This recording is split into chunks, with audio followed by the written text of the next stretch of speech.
Good morning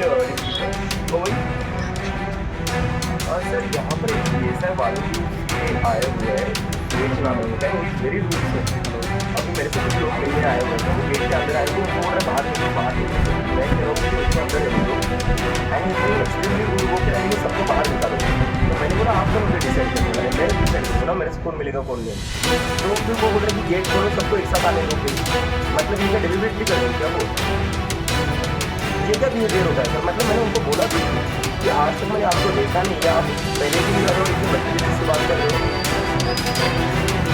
I don't want मुझे बिल्कुल जांच होनी चाहिए। लेकिन मुझे लगता है जो मोहन भागवत का जो सबसे इम्पोर्टेंट स्टेटमेंट जो था कल के इंटरेक्शन का, वो ये था कि जेनजी को या यूथ को एंटी नेशनल मत कहिए। वो जो प्रोटेस्ट कर रहे हैं वो उनका अधिकार है और उनके जो इश्यूज़ है वो जेन्युइन इश्यूज़ है। तो मैं चाहता हूँ कि बीजेपी के लोग भी ये बात सुने मोहन भागवत की, और अगर वो मोहन भागवत जी की बात के अगेंस्ट जाकर कुछ कर रहे हैं, जैसे कि नितिन नबी जी ने जब हम आंदोलन कर रहे थे हमें वायरस कहा, तब उस वक्त देश के जो शिक्षा मंत्री थे धर्मेंद्र प्रधान, उन्होंने हमें आतंकवादियों की बी टीम कहा। तो मुझे लगता है ये लोगों को मोहन भागवत जी की सुननी चाहिए। मोहन भागवत जी एक तरीके से बीजेपी के मेंटर है, गॉडफादर है, और अपने ही मेंटर की बात बीजेपी वाले नहीं मान रहे, ये काफ़ी चिंताजनक है। तो मुझे लगता है मोहन भागवत जी को भी एक बार बीजेपी वालों से बात करनी चाहिए, क्योंकि मोहन भागवत एक तरह कहते हैं कि इन लोगों को आप आतंकवादी मत कहिए, इन लोगों को आप एंटी नेशनल मत कहिए। तो कहीं ना कहीं ऐसा लग रहा है कि बीजेपी और आरएसएस में कोई ये नहीं चल रहा है, सिंक्रोनाइजेशन नहीं है, कहीं ना कहीं वो दोनों अलग अलग बातें कह रहे हैं। तो मैं चाहता हूँ कि मोहन भागवत जी एक बार बीजेपी वालों से बात करें, क्योंकि बीजेपी वाले उनसे उल्टी जाकर लाइन ले रहे हैं कंप्लीटली। तो कहीं ना कहीं with in RSS and BJP disagreement नजर आ रहा है। तो बीजेपी वाले अगर मोहन भागवत जी की बात मानेंगे तो काफी अच्छा होगा। क्या आपकी क्या राय है जो वो बोल रहे हैं कि जो वीडियो स्प्रेड हुए उनकी तथ्य की जांच करनी चाहिए, आप क्या कहेंगे? बिल्कुल जांच करा लो। और जब फेक वीडियोस की बात आती है तो मुझे लगता है कि सबसे ज़्यादा फेक वीडियोस अगर इन्वेस्टिगेट किए जाएंगे तो वो आईटी सेल से ही निकलेंगे। मेरे सारे कितने एआई जनरेटेड वीडियोस इन लोगों ने बनाए, तो बिल्कुल इन्वेस्टिगेशन करा लीजिए और उसके बाद पता चल जाएगा जितने भी फेक वीडियोस है वो सारे आईटी सेल के ही निकलेंगे। झारखंड में आप प्रोटेस्ट जो चल रहा है उसको सपोर्ट कर रहे हैं, आप विजिट करेंगे वहाँ? बिल्कुल, हमारी टीम गई है, हमारा डेलीगेशन गया हुआ है, हमारे लोग वहाँ पर लगातार काम करें, उन लोगों के साथ खड़े हैं। और हमें ये कहना है कि हर जगह अलग अलग स्टूडेंट्स जो प्रोटेस्ट कर रहे हैं वो लोग भी एक बड़ी पब्लिक मूवमेंट बना सकते हैं, और वैसा ही होना चाहिए। सीजेपी उन लोगों जैसा ही एक छोटा हिस्सा है, और हमारा ये डिमांड है कि जितने भी ऐसे स्टूडेंट्स प्रोटेस्ट कर रहे हैं उन लोगों को भी ज़्यादा से ज़्यादा आगे बढ़ाया जाए, और हम भी वही काम करें। झारखंड में जितने भी लोग अभी प्रोटेस्ट कर रहे हैं हम पूरी तरह से उनका समर्थन करते हैं, उनकी जितनी भी डिमांड्स है हम उनका भी पूरी तरह समर्थन करते हैं।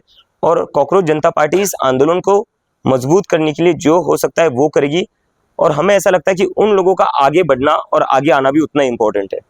आप एक प्रेशर ग्रुप की तरह काम करने वाले, कल आपने कहा, क्या लगता है आगे किस तरीके से आपका चीजें रहेंगी? देखिए, जंतर मंतर के आंदोलन के बाद एक चीज़ तो क्लियर हो गई कि जब इस देश के नागरिक एक साथ मिलकर आते हैं, अपने आइडियोलॉजीज के ऊपर उठकर, अपने पॉलिटिकल डिफरेंसेस के ऊपर उठकर, तो सरकार पर दबाव तो डाल सकते हैं, और वैसा ही हम करेंगे। आगे जाकर हम सारे लोगों को एक साथ लाने को ट्राई करेंगे मुद्दों पर, ना कि आइडियोलॉजीज पर, ना कि किसी पॉलिटिकल पार्टी के इश्यूज पर।